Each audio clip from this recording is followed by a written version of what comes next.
Hello, तर चला आपण आज बघूयात समोसा कसा बनवायचा, परफेक्ट समोसा कसा बनवायचा, समोसा रॅपिंग ते पूर्ण. आता इथे मी बटाटा उकडायला घातलेले आहेत, तर मी 2-4 समोसे बनवणार आहे. त्यासाठी 2-3 बटाटे उकडायला घातले, 2-3.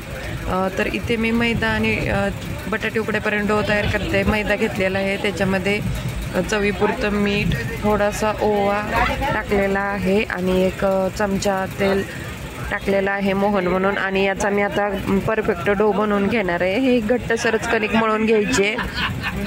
तुम्ही पाणी हे हळूहळू थोडं वतत बनायचं आहे. पहा, मी डो बनवून माझा रेडी आहे, अगदी घट्ट बनवलेला आहे. तोपर्यंत चला आपण आता बटाटे उकडलेत, त्यामध्ये मी घेतलेला आहे धने आणि थोडेसे जिरे वगैरे बारीक करून घेतलेले आहेत. आता हिरवी मिरचीची लसूण पेस्ट आहे ती टाकलेली आहे. यामध्ये आपल्याला भाजी बनवायची आहे आणि जो काही बटाटा उकडलेला आहे तो स्मॅश करून मी याच्यामध्ये टाकला. तर पहा, हे आपल्याला झालेला आहे मसाला बनवून. चवीपुरतं मीठ टाकायचं आहे ह्याच्यामध्ये, कढीपत्ता, कोथिंबीर जे काय असेल ना ते. पहा, वाव, किती मस्त आपला सारण तयार झालेलं आहे. इथे मी चिंच आणि खजूर भिजत घातलेली आहे चटणी बनवण्यासाठी, गोड चटणी. तर चला, ही चटणी पण बनवून रेडी झालेली आहे. आता हे गाळून घेते. पहा, तर ह्याच्यामध्ये थोडंसं पाणी वगैरे ओतून घ्यायचं, कारण ते परफेक्ट गाळल्या जात नाही आहे, ते खूप घट्टसर झालेलं आहे. त्यामुळे पहा, ही अशी माझी चटणी तयार आहे. त्यात थोडासा गूळ टाकायचा, गूळ टाकून ही उकळून घ्यायची आहे. थोडं चवीपुरतं मीठ पण ॲड करायचं चटणीमध्ये आणि काळी मिरी पण कुटून बारीक करून तुम्ही ॲड करू शकता. तर चला, आपली चटणी पण रेडी झालेली आहे, आंबट गोड चटणी, जी की समोसाबरोबर खायची आहे. तर आता हे जे आहे ना सारण, हे अगदी व्यवस्थित घट्ट होईपर्यंत आपण त्याला उकळी देऊन घ्यायचं आहे. तर आता माझं व्यवस्थित चटणी तयार झालेली आहे. तर सारण पण तयार होऊन आता मी ह्या समोसा बनवण्यासाठी हा डो घेतलेला आहे. पहा,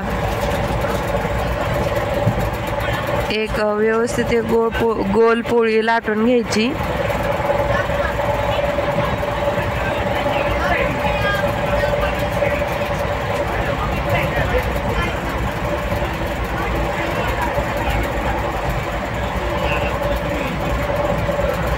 यानंतर तिचे दोन भाग हाफ मध्ये कट करून घ्यायची ही गोल पोळी. पहा, अशा प्रकारे.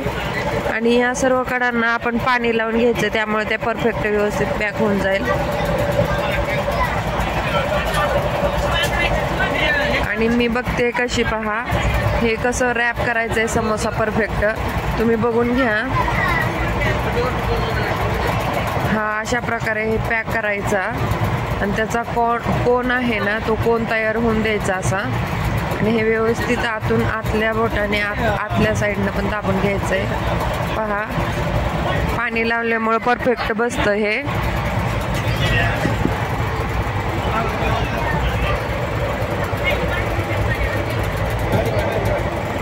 खिडकी लाव ग शीतल. तर ह्यामध्ये आता आपण सारण भरून घेऊयात. पहा, मी कसं दमडून घेतलेलं आहे त्याला. आणि हा झाला आपला परफेक्ट समोसा.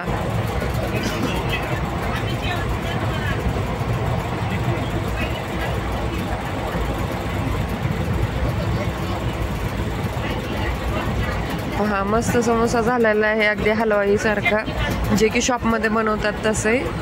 अगदी परफेक्ट आकार झालेला आहे ह्याला. तर तुम्ही अगदी असा साधा सिंपल समोसा बनवू शकता. पहा, पाठीमागून पण एक थोडंसं दुमडून घेतलं. तर अशा प्रकारे मी अजून समोसा बनवत आहे. तर आणि हे सगळे समोसे बनवून झाल्यानंतर मी हे तळून घेणार आहे. तर चला बघूया आपण अजून एकदा समोसा कसा बनवायचा.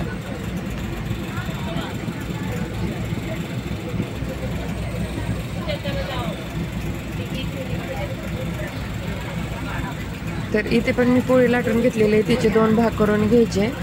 सगळीकडे पाणी लावायचं आठवणीनं, कारण पाणी लावल्याशिवाय ते व्यवस्थित रॅप होत नाही आहे. व्यवस्थित रॅपिंगसाठी आपल्याला पाणी हे लावावंच लागतं. आणि अशा प्रकारे हे दोन भाग व्यवस्थित एकमेकांना चिटकून कोन तयार करायचा. कोन तयार केल्यानंतर जी पलीकडची जी बाजू आहे तर त्याला ही रॅप करून घ्यायचं. हे पहा असं. ओके. आणि ह्यामध्ये आपण सारण भरून घेऊयात आता. आणि यानंतर ह्या सर्व बाजू कडा एकत्रित आपण पॅक करूयात अशा प्रकारे. आता यानंतर हे मंद आचेवरती आपण तळून घेऊया. आणि झाला आपला समोसा रेडी, खाण्यासाठी रेडी. चटणी पण आपण ऑलरेडी बनवलेली आहे. तर हा असा दिसतो पहा परफेक्ट समोसा.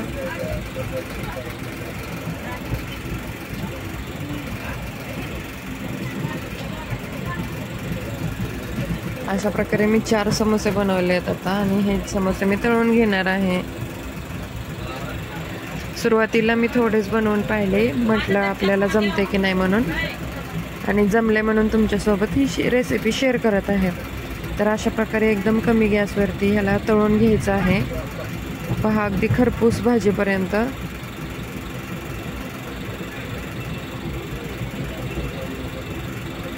बघा व्यवस्थित कलर येतोय कमी गॅसवरती. आणि अगदी आतूनही व्यवस्थित भाजतात.